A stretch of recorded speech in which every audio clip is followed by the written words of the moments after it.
okay, as soon as I see these answer choices, I know I'm thinking about punctuation again. I can see that I've got choices where the comma comes and goes, but I also see this word and coming and going. And specifically when and is near commas, it's probably, especially in the SAT, it's probably because we're thinking once again about where sentences begin and end. We need to think, is there a complete sentence before the and, after the and? Because and is a conjunction, and what it does is with a comma, it can connect two complete sentences. There are other uses for the word and. There are other uses for commas. So that might not be what it's actually about. But it's on my mind because when I'm reading, I really want to have some idea of like what rules might matter so I can kind of listen for things as I'm reading. So in this case, I'm listening. Do I sense where sentences begin and end? Is there some sort of clear rule? Here, in fact, I don't even care about the part that comes before the he there because that's all its own sentence. So the structure of that first sentence is not going to affect the structure of the second sentence. So I'm only really interested in the second one. So let's just focus on that. He was instrumental in organizing the Pueblo Revolt of 1680. So I'm going to stop there. Does that sound like a sentence? Yeah, it feels like I put a period there, right? He was instrumental in organizing the Pueblo Revolt of 1680. We've got a subject, he, was is my verb, then we got some extra description, but the whole thing is its sentence. So I'm going to highlight that. And I'm going to highlight the 1680 so I know, but basically, yeah, that part seems okay.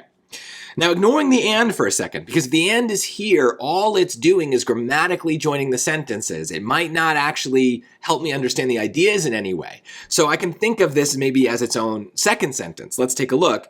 As a result of his leadership, the Spanish colonizers were expelled from the region for a time. So we see that comma in there. But what's interesting to me is this part after the comma just sounds like its own sentence, right? It doesn't need anything else. It could just stand alone.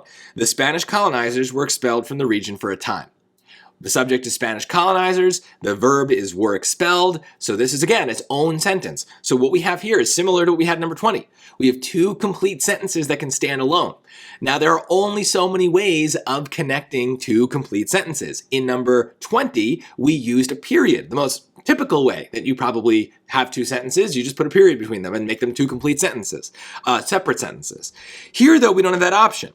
But I'm still thinking in those terms. And so we definitely need some sort of punctuation. We can't just have nothing. And the tricky piece is as a result of his leadership, that has its own comma. What is that doing there? Well, that's an intro clause into the pink. So I can kind of ignore it just temporarily for just kind of reasons of like simplifying things. But it's not really going to have an effect on how I connect the overall sentences. I still need something strong. And no comma isn't going to work. And an and by itself is not going to work. And a comma by itself is not going to work. We need both. In order to join two sentences using a conjunction, we need to have both the comma and the conjunction, So that's what's happening in choice D. The comma is kind of ending the first sentence, and the and is then letting us build into the next one.